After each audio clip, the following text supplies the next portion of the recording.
Romanos capítulo 1. Y quiero leerle los versículos 1 al 7, sin estar bajo ilusión alguna de que vamos a cubrirlos todos, pero vamos a leerlos.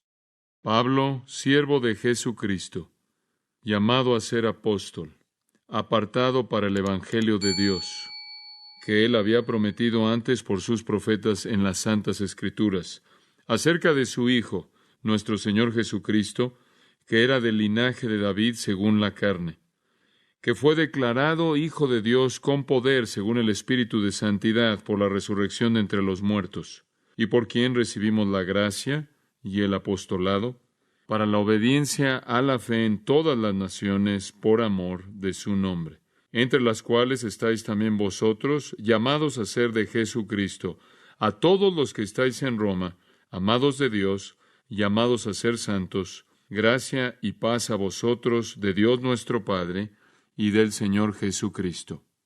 El enfoque de la introducción de Pablo en la epístola a los Romanos está en una frase al final del versículo 1. La frase es el Evangelio de Dios. Realmente ese es el tema de la epístola entera, las buenas nuevas de Dios. Una mirada rápida a cualquier periódico, un vistazo de cualquier revista semanal nos recuerda que en nuestro mundo las noticias son malas y están empeorando. Y lo que está sucediendo a gran escala simplemente es una multiplicación de lo que sucede a nivel individual. Malas noticias. De hecho, eso se ha vuelto un coloquialismo en nuestra época. Malas noticias. Como usted puede ver, los hombres y las mujeres están bajo un poder aterrador. Y ese poder que está en la profundidad de su ser los empuja a la autodestrucción. Ese poder es el pecado, y el pecado es lo que lleva a las malas noticias. Simplemente a manera de resumen, veo 4 áreas primordiales en donde el pecado produce malas noticias para la raza humana y en cierta manera son secuenciales. Y no pretendo que estas sean exhaustivas o cubran toda área de la vida, pero simplemente para motivarlos a pensar. Las primeras malas noticias que el pecado trae a un individuo es el egoísmo. Son malas noticias en la existencia humana que cada uno de nosotros esté inclinado hacia cumplir nuestro propio deseo en particular a costa de lo que sea. El elemento básico de la pecaminosidad es el dominio del yo, el ego. Inclusive esto comenzó cuando Satanás cayó. Él dijo, yo haré. 5 veces en estos verbos. El hombre ha heredado esta propensidad con la venida del pecado. Él es absolutamente egoísta, está centrado en sí mismo. Él quiere hacer lo que quiere, si se le permite. Y lo que una sociedad permita, él va a hacer. Él va a ir hasta donde la tolerancia de la sociedad llegue. El hombre va a consumir todo lo que está en sus ojos, en su propia concupiscencia. Él va a consumir cosas y va a consumir a gente y va a consumirse a sí mismo. Y cuando un amigo, un cónyuge, un amante o un miembro en su familia cesa de proveer lo que un individuo quiere, entonces es descartado como un par viejo de zapatos que no sirven para nada. Vivimos en un mundo en donde la gente está demandando sus propios derechos. Y esto no es nada más que la manifestación de lo que hay en la profundidad del corazón del hombre, egoísmo autodestructivo. Todo mundo quiere derechos. Y la meta definitiva en la vida es alcanzar la satisfacción personal. Satisfacción personal. Sea que usted esté en el mundo de los negocios o en el matrimonio, o sea que esté en alguna relación amorosa, el hombre termina pervirtiendo todo debido a su deseo egoísta por obtener ganancia, fama, dominio, popularidad, dinero, satisfacción física. Y entonces el pecado empuja a la humanidad a un estado egoísta de autoconsumismo. Alguien dijo que debemos usar las cosas y amar a la gente, pero en lugar de esto amamos las cosas y usamos a la gente. El final de esto es que el hombre es incapaz de sostener una relación significativa. Él es incapaz realmente de amar. Él no está dispuesto a dar y por lo tanto pierde aquello que es la fuente más obvia de gozo verdadero, que es la abnegación. el hombre se vuelve entonces dominado por una avaricia egoísta que lo aísla de todo y de toda cosa. Y el resultado de todo esto es que el hombre realmente llega a un punto de desesperanza y de soledad absoluta, y encuentra que todas las cosas que consumen sus propias concupiscencias llevan la ley de la devolución decreciente, de tal manera que entre más tiene, menos le satisface. Y entonces lo primero que el pecado ha producido a manera de malas nuevas es que somos egoístas, y es una trampa que nos lleva a la desesperanza. Ahora, las malas nuevas que el pecado produce, egoísmo, nos lleva a una segunda área que también son malas nuevas. El hombre no solo es egoísta, sino también es culpable. El autoconsumismo, el usar a la gente, abusar de la gente, hacer lo que sea para que pueda usted alcanzar lo que quiere, lleva a la culpabilidad, porque Dios ha diseñado que el hombre sienta algo cuando él peca. De otra manera, el hombre nunca podría evitar ir al infierno. Es como el dolor. Dios le ha dado el dolor para que usted sepa que cuando su cuerpo es lastimado, usted busque ayuda de su cuerpo. Y Dios le ha dado la culpabilidad como una manera de decirnos que estamos en el camino equivocado y algo tiene que cambiar. Y entonces el hombre es oprimido por la culpabilidad. Y las malas noticias es que el hombre vive en ansiedad, vive en temor, vive sin dormir, vive con problemas psicológicos, úlceras, muchísimas enfermedades causadas por su culpabilidad, las cuales él puede tratar de aliviar mediante la embriaguez o el suicidio o algo más. Vivimos en un mundo aterrador en el cual la gente está llena de pánico debido a su culpabilidad y tratan de cubrirlo mediante una fachada frívola. Algunas personas tratan de evitar la culpabilidad real mediante el dinero, las posesiones, el alcohol, las drogas, el sexo, los viajes, el psicoanálisis, echarle la culpa a la sociedad por su culpabilidad, echarle la culpa a alguna tradición bíblica anticuada que se les impone, culpando a Dios, a los cristianos, a la iglesia, a sus padres, a algún trauma prenatal. Inclusive escuché de un hombre que le echó la culpa a un plátano que su mamá le dio cuando era pequeño, para justificar su culpabilidad. El egoísmo lleva al pecado y eso inevitablemente trae culpabilidad. Y cuando usted trata de culpar a alguien por ello, eso únicamente multiplica la culpabilidad, porque ahora no solo es culpable de pecado, sino de tratar de culpar a alguien que no lo merece. Y eso nos da más malas noticias, ya que el egoísmo lleva a la culpabilidad y la culpabilidad lleva a una vida sin significado. El hombre está atrapado en una trampa de su propio egoísmo, en la trampa de su propio egoísmo.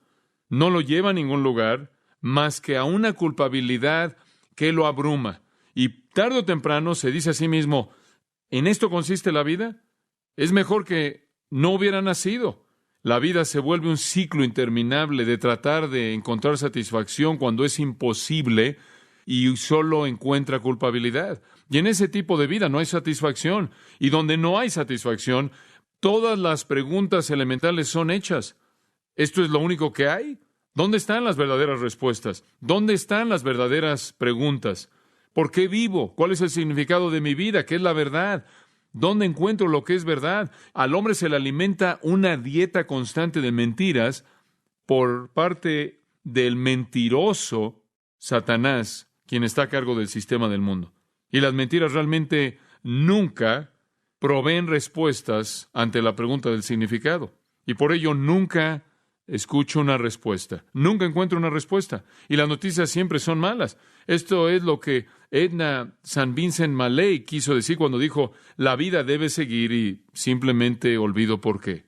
Vivimos en una serie de periodos de 24 horas, sin importancia, sin significado, nada cambia, todo es vaciedad, y como el personaje primordial en una de las novelas de Sartre dijo, decidí matarme a mí mismo para quitar por lo menos una vida superflua.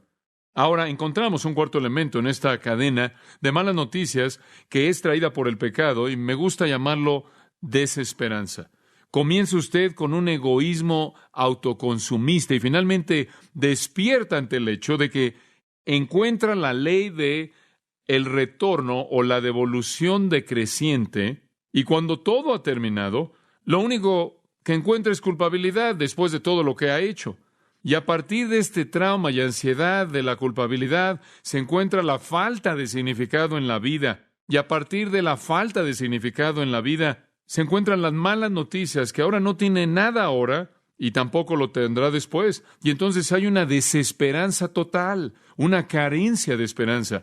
No hay satisfacción posible en una vida sin significado, llena de culpabilidad, centrada en uno mismo, únicamente la horrible expectativa de la muerte. ¿Y después qué? No hay esperanza. Entonces la gente enmascara la muerte, lo cual creo que es la obscenidad más perversa para la mayoría de la gente, pero la enmascaran al reírse de ella o al burlarse de ella o cubrirla de alguna manera para aliviar el temor que esto trae. Pero en últimas, son las peores noticias de todas. No hay nada ahí y tampoco hay nada aquí. Malas noticias. Malas noticias. Miles de bebés nacen diariamente en un mundo lleno de malas noticias. Son malas noticias. Y a lo largo de este proceso, los hombres se encuentran hundiéndose a mayor y mayor profundidad en un dilema porque son empujados ahí por el mentiroso Satanás, que continúa alimentándolos con las mentiras a través del sistema en el que viven. Y la manifestación de todo este pecado que ha producido malas noticias es lo que usted lee cuando toma el periódico Los Angeles Times, malas noticias. E inclusive los destellos de buenas noticias, que así le llaman, son momentos de descanso en una saga interminable de malas noticias. Es como alguien dijo acerca de los tratados de paz. Los tratados de paz y los tiempos de paz son solo esos momentos donde toda persona se detiene para recargar sus armas. Inclusive los pecadores tienen que dormir. Y un breve respiro y quizás algo de lo que supuestamente se llaman buenas noticias no duran mucho. ¿Hay buenas noticias?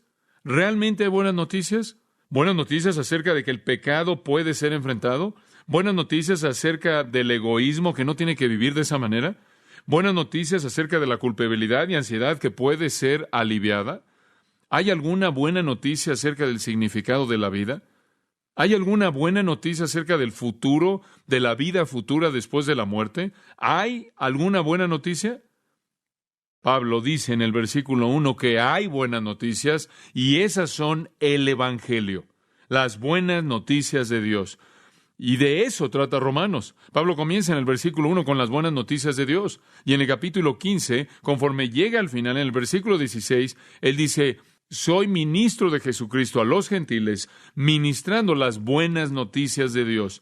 Entonces, como un paréntesis en esta epístola, se encuentra la gran realidad de que Pablo está trayendo buenas noticias. Buenas noticias. Pablo también lo llamó las buenas noticias bienaventuradas. Las llamó las buenas noticias de salvación. Las llamó las buenas noticias de Jesucristo. Las llamó las buenas noticias de su Hijo. Las llamó las buenas noticias de la gracia de Dios. Sea lo que sea que lo llamó, fueron buenas noticias. Buenas noticias de que el pecado podía ser perdonado. Buenas noticias de que la culpabilidad podía ser quitada. Buenas noticias de que la vida podía tener significado. Buenas noticias de que el futuro tenía una realidad que era eternamente gloriosa. Buenas noticias. Y usted pensaría que estamos predicando las malas noticias por la manera en la que el mundo reacciona. Pero así de torcidos están porque están bajo la influencia del mentiroso. Tenemos buenas noticias. Ahora, al avanzar a lo largo del libro de Romanos, veremos las riquezas incomprensibles de las buenas noticias y cómo se desarrollan frente a nosotros. Pero quisiera decirle, y tomo un segundo para decirle esto, no planeaba hacerlo, pero quisiera decirle que el enfoque entero de los 16 capítulos de Romanos se destilan en los primeros 7 versículos. ¿Puedo entender a Pablo? Él está tan emocionado por lo que va a decir que no puede esperar el decirlo hasta que llegue al final del 16. Entonces, él resume todo lo que va a decir en los primeros 7 versículos, destila el enfoque entero de su epístola entera. Lo resume, lo sintetiza y después lo desarrolla. Es como si la semilla está en los primeros 7 versículos y después encontramos cómo germina y florece conforme usted avanza a lo largo de los 16 capítulos. Ahora observe el versículo 1 por un momento y vea la frase, el Evangelio de Dios. El Evangelio de Dios, Evangelion. Evangelion. Ese término es usado por Pablo 60 veces en sus epístolas. 60 veces habla de las buenas nuevas, buenas noticias. Es un término favorito de Pablo. No es sorprendente que el hombre que vivió su vida entera oyendo malas noticias y una vez que oyó las buenas noticias, no podía evitar el hecho de decirle a todo mundo, a toda persona que encontró acerca de eso. Tyndall escribió, la palabra Evangelion significó bueno, contento, noticias buenas, contentas, gozosas, que hacen que el corazón de un hombre se regocije y lo hacen cantar y bailar y brincar de gozo. Y creo que en esa frase realmente él capturó el significado. Son buenas noticias, son noticias buenas, llenas de felicidad, de gozo, de gusto. Buenas noticias de que Dios nos librará de nuestro pecado egoísta. Buenas noticias de que Dios nos perdonará y nos librará de la culpabilidad. Buenas noticias de que Dios traerá significado a la vida y la hará abundante. Y buenas noticias de que hay esperanza para la vida venidera. Y note también en el versículo 1 que son buenas noticias de Dios. Y ese es el enfoque del griego, dice de Dios. Y es importante que Pablo dijera eso, porque la palabra evangelion era una palabra griega común. ¿Y sabe cómo era usada?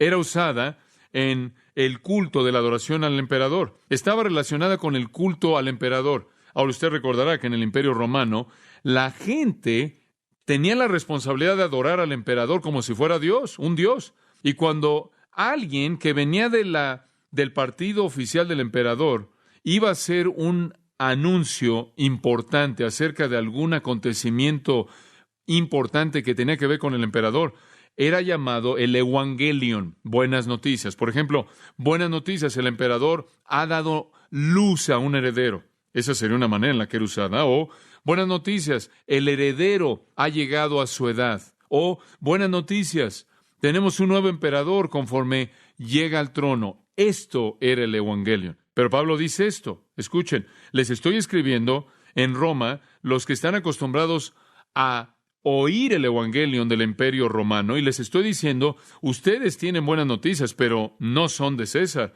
¿Son de quién? De Dios. Realmente esas son buenas noticias, porque francamente la mayoría de los Césares eran malas noticias para comenzar. Estas son buenas noticias de Dios. Ahora, usted no puede detenerse y pensar, ¿por qué Dios me va a dar buenas noticias? No lo merezco, y tiene razón, pero así es Él. Él trae buenas noticias a aquellos que no lo merecen. El doctor Donald Gray Barnhouse, creo yo, captura el pensamiento en un párrafo fascinante en el cual él relata una historia. Escuche, él dice que se le contó de un joven en Francia que era muy amado por su madre, que se entregó a una vida de impiedad que lo llevó más y más al pecado a mayor profundidad. Él se enamoró de una mujer perversa que lo alejó aún más y más a la injusticia. Lo llevó a la injusticia. La madre, de manera natural, buscó traerlo de regreso a un plano más alto y la otra mujer lo resintió de manera amarga. Y una noche la historia cuenta que la mujer mala acusó al hombre de que realmente no la amaba porque él permitió que su madre interfiriera. Y él prometió y le dijo que la amaba. Ella apeló a su mente embriagada diciendo, si realmente me amas, entonces te vas a deshacer de tu madre y de sus ruegos constantes.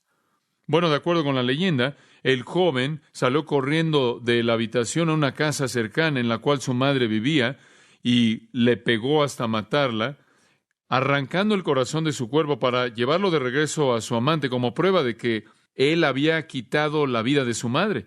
Y después, dice Barnhouse, llegó el clímax del cuento.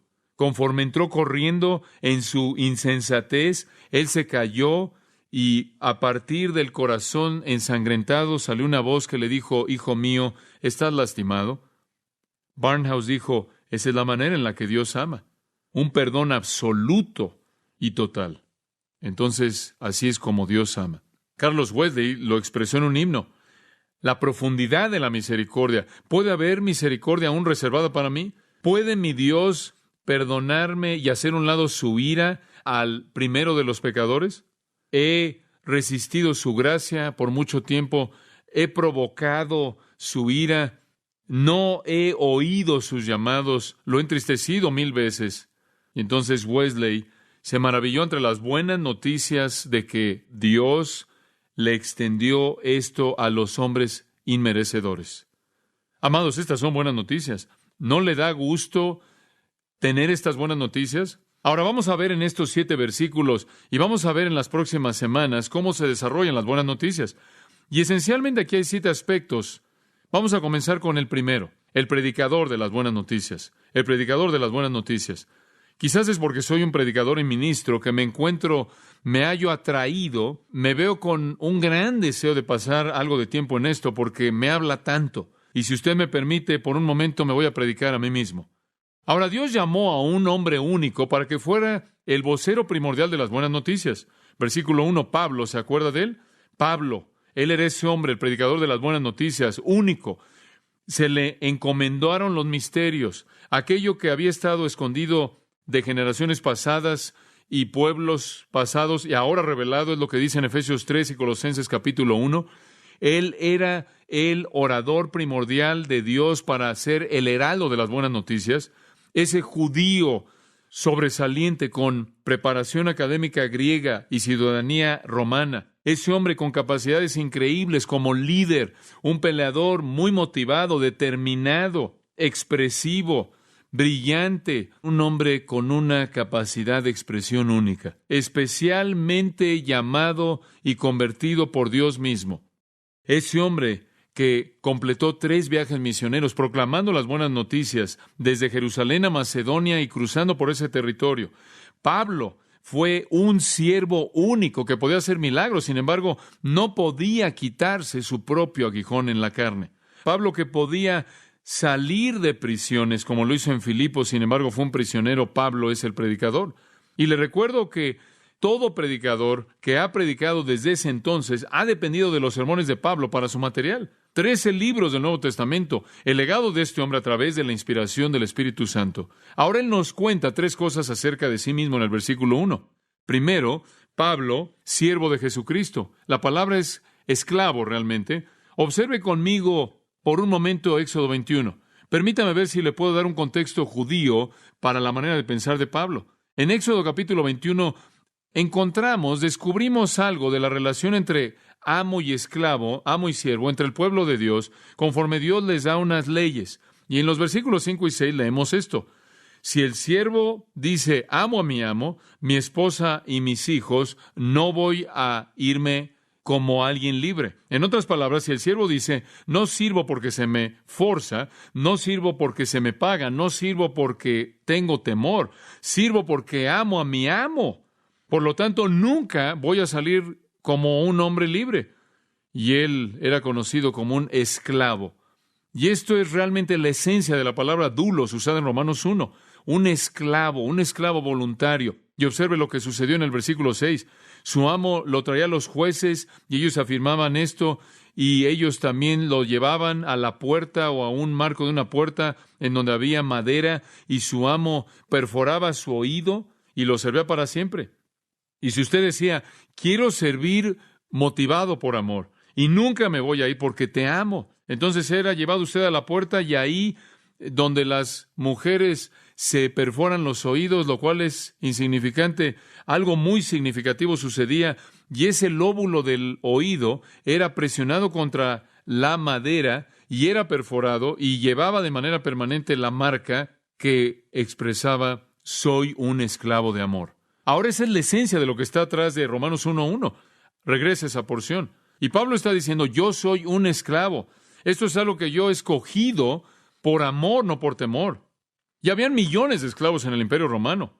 Quizás no todos entendían este concepto judío. Quizás algunos de ellos sí. Estoy seguro de que algunos de ellos servían por amor.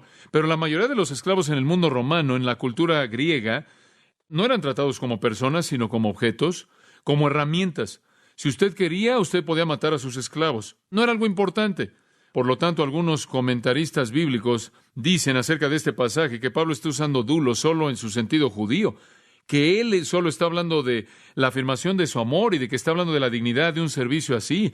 Y por cierto, en el uso hebreo del concepto de siervo, alguien en los rangos más elevados podía ser un siervo. Los reyes tenían siervos, ministros que ministraban a sus necesidades reales, y entonces en un sentido hebreo, un siervo podía ser un término sublime de gran honor y gran dignidad. Por ejemplo, en Génesis 26-24 dice que Abraham era un siervo. Números 12-7 dice que Moisés era un siervo. En Josué 24 dice que Josué era un siervo. En 2 de Samuel 7:5 dice que David era un siervo. Y en Isaías 20, versículo 3 dice que Isaías era un siervo. Y en Isaías 53 dice que cuando el Mesías venga será un siervo. Y entonces muchos comentaristas creen que Pablo está diciendo, soy un siervo de Jesucristo, y que dice esto como un énfasis de la dignidad de su responsabilidad en un sentido hebreo, más que en un sentido griego de menosprecio. Pero realmente creo que eso no es correcto. No es el punto de Pablo. Sí hay cierta exaltación, hay cierto honor, hay cierta dignidad maravillosa, incomprensible por ser llamado un siervo de Jesucristo. Hay un sentido en el que usted espera servir a la majestad y realeza del Rey de Reyes y Señor de Señores, y eso es verdad. Pero no es verdad separar eso de lo que los gentiles habrán entendido del mismo término. Y para el mundo griego mismo, doulos significaba esclavitud total, un esclavo, no dignidad, sino humildad. Y yo creo que Pablo quiere que veamos eso en ese sentido también. Él escoge otras dos palabras para hablar de su servicio. 1 Corintios 3 nos da una de ellas, versículo 5. Y aquí obviamente su énfasis se encuentra en la humildad. ¿Qué pues es Pablo y qué es Apolos? Diáconos. De ahí obtenemos la palabra diácono, significa un mesero. Si usted veía esa cultura, realmente significaba alguien que quitaba los platos sucios. ¿Pero qué somos nosotros más que meseros, mediante los cuales creísteis, conforme a cada uno concedió el Señor? Yo planté, Apolos regó, y Dios dio el crecimiento. Así que en el que plantes algo, en el que rega, sino Dios que da el crecimiento. No somos nada, él dice, sino meseros. Más adelante, en 1 Corintios 4:1, él dice, somos siervos de Cristo. Y él usa una palabra diferente. Él usa la palabra huperetes. Es la palabra traducida ministros en algunas versiones. Es huperetes. Huper significa abajo. Etes viene de una palabra que significa remar. Es un remero. Tenían barcos de 3 niveles con tres cubiertas. En esas 3 cubiertas habían 3 niveles de esclavos de galeón que estaban remando para que esos navíos, esos barcos avanzaran. Y Pablo dice, acuérdense de mí, como un esclavo de galeón de 3er nivel. Eso es humildad. No puedo ir más abajo de eso. Entonces sí, creo que hay un pensamiento hebreo aquí de dignidad, de honor, de respeto, pero está mezclado de manera maravillosa con la humildad del significado del término griego, de tal manera que Pablo, de manera paradójica, se encuentra a sí mismo tanto exaltado como el siervo de Cristo, como también humillado. Una expresión de humildad y dignidad. Y esta es la ambivalencia que todo representante de Jesucristo lleva. Algunas veces cuando pienso en la dignidad de lo que hago, me abruma. Algunas veces cuando me doy cuenta de que me pongo de pie y proclamo el Evangelio de Dios, cuando me pongo de pie y proclamo lo que he aprendido de la palabra de Dios y el ministerio de Pablo y la enseñanza de las Escrituras bajo el poder del Espíritu de Dios, me doy cuenta de que no hay un llamado más elevado en el mundo que ese. Y ahí hay una dignidad maravillosa, y la Biblia dice, nunca hables una palabra en contra de alguien que representa a Cristo. No acuses a un anciano a menos de que tengas una buena razón para hacerlo delante de 2 o 3 testigos.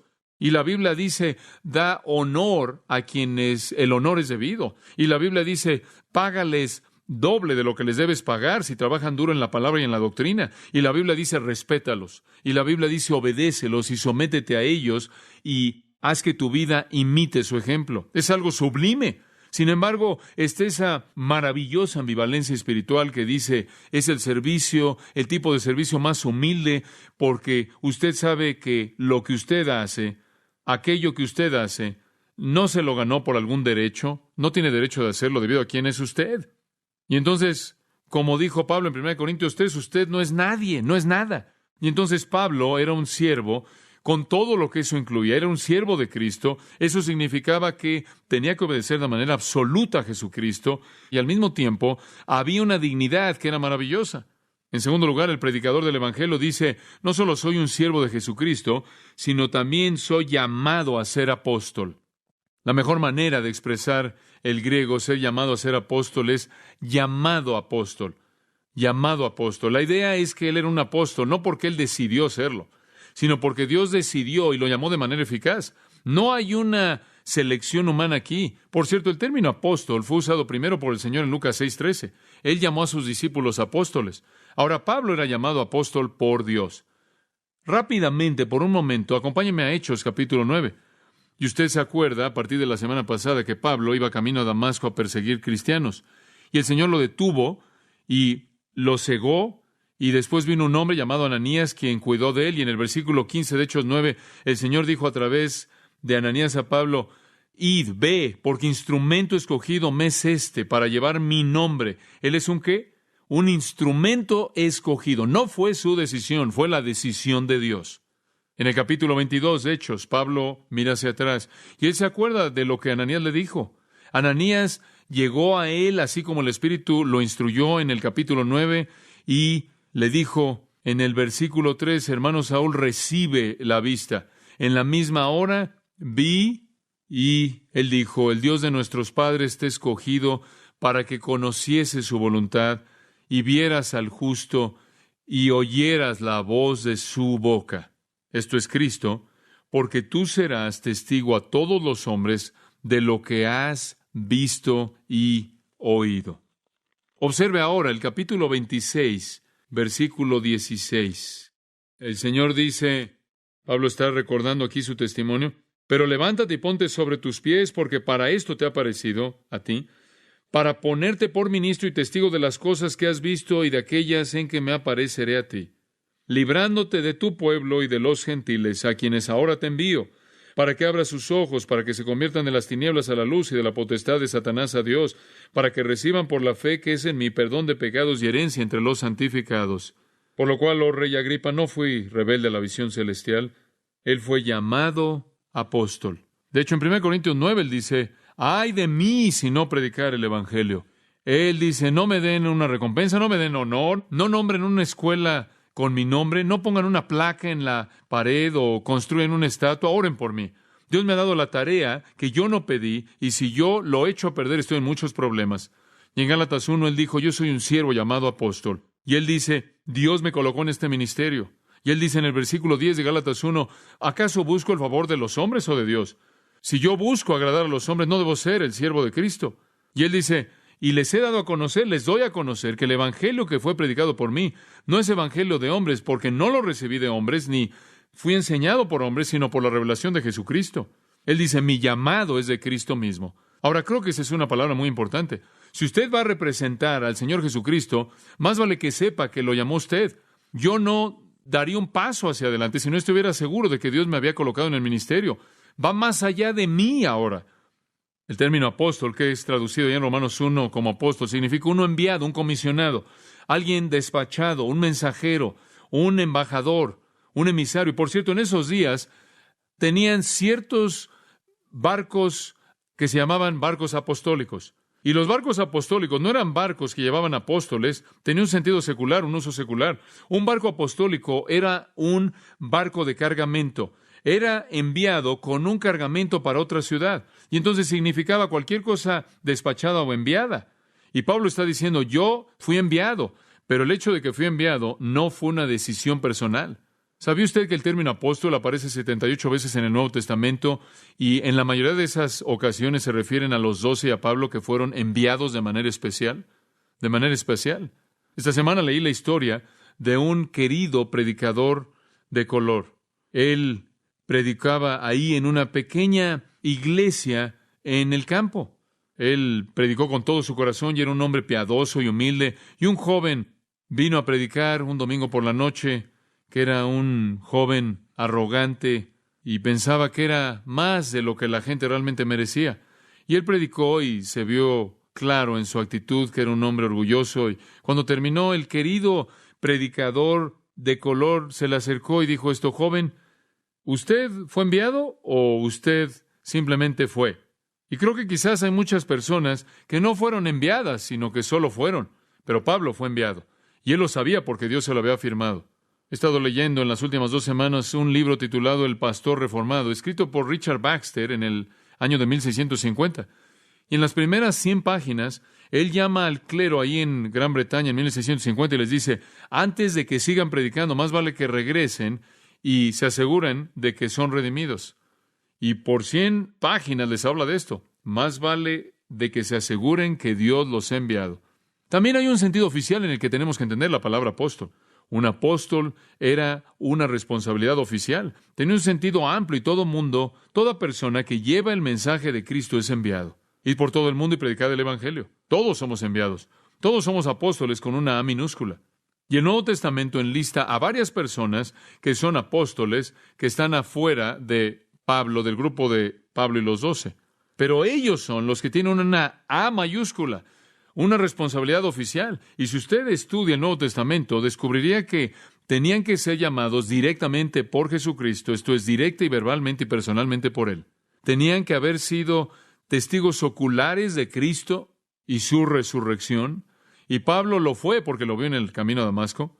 Fueron capacitados de manera especial por parte del Espíritu Santo para poder escribir correctamente el Nuevo Testamento, porque Jesús les hizo la promesa de que el Espíritu vendría y viviría en ellos y los llevaría a toda la verdad, y les traería a su memoria, haría que se acordaran de todo lo que Él había dicho. También se les dio la capacidad de hacer señales y milagros y obras poderosas, milagros que son llamados por el apóstol Pablo las señales de un apóstol. Y su responsabilidad no estaba restringida a una iglesia local, ni por un corto periodo de tiempo, sino que se volvieron el cimiento en el cual toda la historia de la iglesia está construida. Entonces, estos 12 apóstoles únicos, estos 12 hombres únicos, más uno, Matías, reemplazando a Judas, eran el cimiento. Tenían que ser llamados por Jesús mismo, tenían que ser testigos oculares de su resurrección, recibieron el Espíritu Santo mediante el cual pudieron escribir la revelación y pudieron hacer señales y maravillas y obras poderosas, y su responsabilidad se extendió más allá de cualquier congregación local, y Pablo fue una de esas personas tan especiales, y él sabía que Dios lo había llamado. Usted sabe, en Jeremías 23 dice que habían algunos profetas que salieron pero nunca fueron enviados. Y la gente nunca debe escucharlos. Oh, amados, quiero decirles que hay tantos profetas así como ellos el día de hoy, que están allá afuera hablando, pero no deben ser escuchados. Son profetas condenados, falsos profetas. Y después están aquellos que nunca fueron enviados, simplemente salieron, no tienen la unción de Dios, y no debemos escucharlos. Han corrompido a la iglesia a lo largo de todos los siglos de su existencia y continúan haciéndolo aún el día de hoy. Y entonces Pablo dice, soy siervo, dice Pablo, siervo de Jesucristo, llamado a ser apóstol. Y por cierto, él se llama a sí mismo al principio de varias de sus otras cartas, y en tercer lugar, y vamos a detenernos con este punto, apartado para el Evangelio de Dios. ¿Quiere saber algo básico? Usted no puede servir a Dios a menos de que sea apartado o separado. No puede ser hecho. Es una idea rica. La palabra apartado es la idea de apartar, separar. Usted puede regresar en el entendimiento del Antiguo Testamento al capítulo 13, por ejemplo, de Éxodo, y usted verá que Dios quiso apartar para Él al primogénito de los hombres, al primogénito de las bestias. Puede remontarse a Números 15 y verá que Dios quiso las primicias, la primera parte de la cosecha. Y puede ir a Números 8 y ver que Dios apartó a los mejores hombres, consagró a los levitas para su servicio. Y puede ir a Levítico 20 y ver que Dios tomó a la nación entera de Israel, de acuerdo con Levítico 20:26, los separó de todas las naciones y dijo, este pueblo es santo para el Señor. Y en cada una de estas escrituras que le acabo de dar, el separar al hombre y a la bestia, el separar a las primicias, el separar a los levitas y separar a Israel, en la versión Septuaginta, la versión griega, usa la palabra aforizane. Y esa es exactamente la misma palabra que se usa aquí. Significa separación en el sentido más pleno. Esos animales y esos primogénitos, esos hijos primogénitos, fueron totalmente separados al Señor. Los primicias lo mismo, los levitas igual, la nación igual. No debía haber mezcla alguna. Y Pablo sabía que una vez que fue llamado apóstol, él fue desconectado del pasado. Por cierto, aforizane tiene en medio una pequeña frase, foris, que puede ser la raíz de la palabra fariseo. Fariseo significaba uno separado. Y su vida entera, hasta este punto, su vida adulta, Pablo había sido un fariseo, separado a la tradición o separado para la tradición de los judíos. Ahora él dice, yo soy, por así decirlo, un fariseo separado para el evangelio de Dios. Buenas nuevas, ya no más malas noticias del hombre. En Gálatas 1:15 él dijo, pero cuando agradó a Dios, que me apartó desde el vientre de mi madre y me llamó por su gracia. Pablo fue separado desde el vientre de su madre. En el camino a Damasco él fue separado para el evangelio de Dios.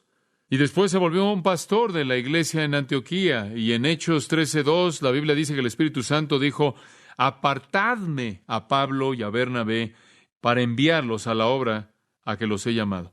Él fue un hombre separado. El secreto de su servicio es que era un esclavo. Él se rindió de manera total al Señor. Él fue un apóstol enviado para llevar el mensaje. Y amados, él cortó el cordón. Quiero decirles que hay más gente en el ministerio del Evangelio que ven poco fruto y no ven poder, aunque pueden entender que deben ser siervos y pueden haber sido llamados, pero en algún punto a lo largo del proceso no están dispuestos a ser separados, a apartarse. ¿Sería tan amable de ver conmigo una última referencia, la última que veremos por esta ocasión? Segunda de Timoteo capítulo 2. ¿Usted se acuerda de la situación en segunda de Timoteo capítulo 2? Timoteo era un siervo del Señor, siervo de Cristo. Timoteo era un apóstol con una A minúscula, no uno de los 12 más Pablo, no obstante, un mensajero enviado. Pero Timoteo había llegado a un punto en su vida en el que todo estaba desmoronándose. Lo perdió. Él se desmoronó. ¿Sabe usted lo que estaba pasando? Bueno, simplemente al ver esta carta puede ver muchas cosas. Versículo 6, capítulo 1. Por lo cual te aconsejo que avives el fuego del don de Dios que está en ti por la imposición de mis manos. ¿Qué quieres decir con avives el fuego del don de Dios? ¿Cuál era el don de Dios? Bueno, el don de Dios fue la capacidad particular que tenía para el ministerio, la predicación y la enseñanza. Y eso era un don de Dios que se le dio y le fue confirmado por aquellos que tenían conocimiento y confirmado por la imposición de las manos. En otras palabras, él estaba volviéndose flojo en el ministerio. Simplemente no estaba funcionando. Y después dice, no solo no estás funcionando, sino que versículo 7, Dios no nos ha dado espíritu de cobardía. Se había vuelto tímido en lugar de valiente. Versículo 8, por tanto, no te avergüences de dar testimonio de nuestro Señor, ni de mí, preso suyo. Aquí está Timoteo, un hombre discipulado personalmente por Pablo, lo suficientemente dotado como para haber seguido a Pablo como el pastor de la iglesia Efesia. Este es el Timoteo de quien Pablo le dijo a los corintios, se los voy a enviar para que él los corrija, porque él les va a recordar toda mi manera de operar, de cómo hago todas las cosas. Esto fue reproducción. Este era el hijo número 1 y él no está funcionando. Él es tímido y está avergonzado del evangelio, inclusive de estar asociado con Pablo. Y capítulo 2, versículo 15, procura con diligencia presentarte a Dios aprobado como obrero que no tiene de qué avergonzarse, que usa bien la palabra de verdad. Aparentemente ni siquiera realmente estaba haciendo su trabajo, estaba cumpliendo con su trabajo con la palabra de Dios. Pero el versículo 16 dice que estaba involucrado en palabrerías profanas y vanas, luchando ahí con filosofías. Versículo 22 indica que él probablemente estaba enredándose con algunas pasiones juveniles. Versículo 23, que él estaba involucrado en cuestiones necias e insensatas. Él carecía de gentileza. En otras palabras, todo estaba desmoronándose. Él había sido jalado por el sistema. Y la palabra le llega en el capítulo 2, versículo 4. Pablo le dice esto, Timoteo, ¿se te ha olvidado que eres un soldado? Versículo 3, ¿se te ha olvidado que debes soportar el sufrimiento como un buen soldado? Y se acuerdan de esto, ningún hombre que pelee en la batalla puede enredarse con los asuntos de esta vida. ¿Oye lo que está diciendo Timoteo? No puedes verte atrapado por las concupiscencias de este mundo. Timoteo, no puedes enredarte en la filosofía de este mundo. No puedes ser atrapado por ser avergonzado del evangelio, por la intimidación de este mundo. No puedes ser atrapado por la sociedad que busca la comodidad. Debes ser diligente en avivar el fuego del don de Dios. Timoteo, ¿se te olvidó que no debes enredarte en los asuntos de esta vida? Cuando entras al ministerio de Jesucristo, cortas el cordón, te apartas. Ese es el tipo de hombre que fue Pablo, un siervo de Cristo, pero no solo eso, llamado apóstol, pero no solo eso, separado, apartado. Y él nunca se enredó con los asuntos de esta vida. He conocido a hombres que han salido del ministerio porque amaron el dinero, las posesiones. No pudieron cortar el cordón. Cayeron en pecado moral. El mundo los atrajo. O estaban más preocupados por su reputación y entonces cuando tuvieron la oportunidad de hablar, se aseguraron de que nunca ofendieran a nadie y al hacerlo ofendieron a Dios porque no se apartaron. ¿Qué ejemplo es Él para nosotros? Su posición fue un siervo. Su autoridad fue enviado por Dios. Su poder fue apartado. Su mensaje, buenas noticias. Y buenas noticias que han venido de Dios mismo. Ahora usted conoce al predicador. La próxima semana o 2 semanas o 3 semanas, creo, hasta que regrese a este tema. La próxima vez, creo que hasta que regrese este tema, la próxima vez la promesa de las buenas nuevas, versículo 2. E inclusive podamos llegar hasta el versículo 3. Oremos.